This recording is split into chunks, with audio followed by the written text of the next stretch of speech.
बोलिए। देखिए, आपने पूछा ना कि शिक्षा व्यवस्था जितने पहले अच्छे थे, आज से 40 साल पहले बैक में जाइए, इसी सरकारी विद्यालय में पढ़ कर के लोग कलेक्टर हुए, इसी सरकारी विद्यालय में पढ़ कर के लोग साइंटिस्ट हुए, और आज वही विद्यालय वही है, लेकिन शिक्षा व्यवस्था जो सत्ता के द्वारा परिवर्तित हुआ, जिम्मेदार वो है। पहले के जो मेरे पिताजी लोग कहानी सुनाते हैं कि शनिचरा असूलते थे, गांव घर से चंदा मांग करके मास्टर जी को देते थे, और मास्टर जी समर्पित होकर के पढ़ाते थे।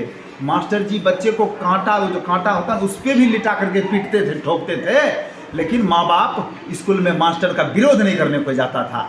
इसलिए वो बच्चे डॉक्टर बनते थे, वो बच्चे इंजीनियर बनते थे, वो बच्चे स्कॉलर होते थे। लेकिन आज क्या है?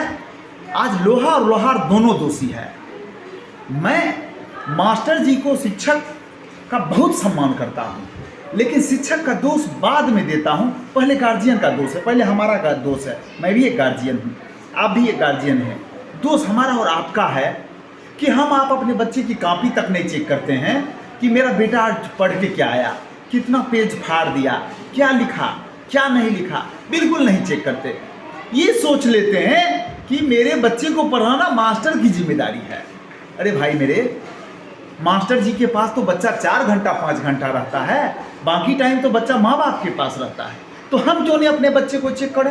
हम क्यों नहीं अपने बच्चे की क्लास वर्क, होमवर्क को चेक करें? हम अगर ऐसा देखेंगे तो जो पेरेंट मीट होता है बच्चे का, उस पेरेंट मीट में जाकर के हम शिक्षक से कहेंगे, हम बच्चे की कमियां को शिक्षक को गिनाएंगे, और बच्चे में सुधार एकदम अवश्य होगा। अब रही बात कि सरकार ने जो शिक्षा व्यवस्था चौपट करने का ठाना, उसके पीछे 2 कारण है। पहला तो लगातार जो सरकार चल रहा है, देखिए 15-15, 18, 20-20 साल लगातार सरकार एक पार्टी का चलना उस देश का, उस राज्य का मूर्ख जनता का परिचायक है। आप जाके देखिए ना, राजस्थान में हर साल 5 साल के बाद सत्ता बदली होता है, हर 5 साल के बाद बदली होता है।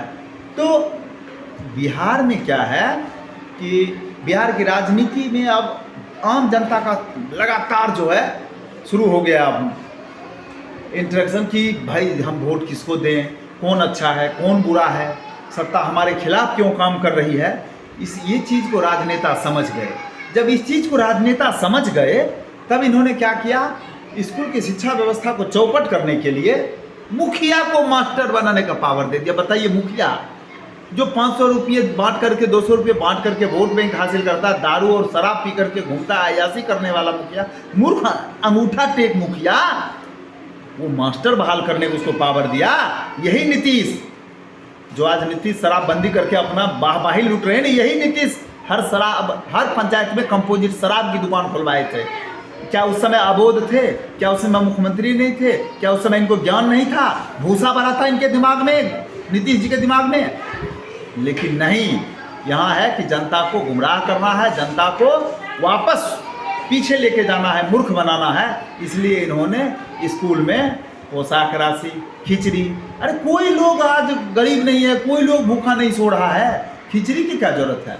शिक्षा व्यवस्था इससे खराब हो रही है, शिक्षक का ध्यान उस खिचड़ी पे है, और कुछ गार्जियन भी खिचड़ी और पोशाक राशि, साइकिल राशि के पीछे पड़े हुए होते हैं।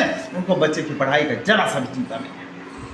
साथियों, अब इससे ऊपर उठिएगा थोड़ा सा, तो जब सरकार ये बात को सचेत हो गए, कान में अलार्म बज गया उसके कि अब तो शिक्षा को समझ गया जनता, वोट तो देगी नहीं ऐसे, शिक्षा चौपट करो।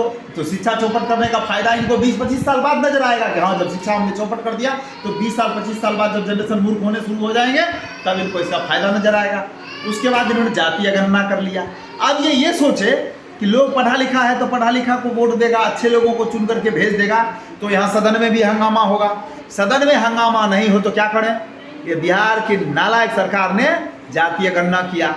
अब जातीय गणना में ये कह दीजिए कि जिसकी जितनी भागीदारी उसकी उतनी हिस्सेदारी कह रहे हैं। ये मैं पूछता हूँ, मेरा तबीयत खराब हो जाए तो मेरे पत्नी, मेरे बच्चे मुझे कहाँ ले जाएंगे? जो अच्छा डॉक्टर होगा, जो शहर के नामी गिरामी डॉक्टर होगा, जिसका क्वालिटी फुल डॉक्टर होगा, उसके पास ले जाएंगे, न कि झोला छाप डॉक्टर और आरक्षण वाला डॉक्टर के पास ले जाएंगे। जो ऑपरेशन करता हो तो पेट में कैंची और रुमाल और कॉटन छोड़ देता हो, ऐसे डॉक्टर के पास नहीं ले जाएंगे। तो अच्छे डॉक्टर, प्रतिभावान लोगों को आगे मौका नहीं मिले, प्रतिभावान लोग सदन तक नहीं पहुँचे, उसके लिए इन्होंने जातीय गणना कर दिया। शिक्षा को तो चौपट किया, अब राज्य को और सत्ता को चौपट करने के लिए इन्होंने ऐसी व्यवस्था सोचा, कल्पना किया कि भाई मूर्खों की जनसंख्या बढ़ा देंगे, उसकी उतनी भागीदारी कर देंगे और तुम कहेंगे तुम चुप रहो, तुमको विधायक बना दिया ना, अब तुम चुप रहो, सत्ता मैं संभालूंगा, कुर्सी पर मैं बैठूंगा। ये इनकी नेक और नियति है।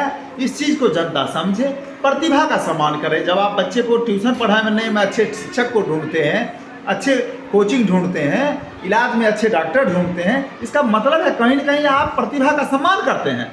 तो हर जगह प्रतिभा का सम्मान होना चाहिए, आरक्षण का आर्थिक आधार होना चाहिए।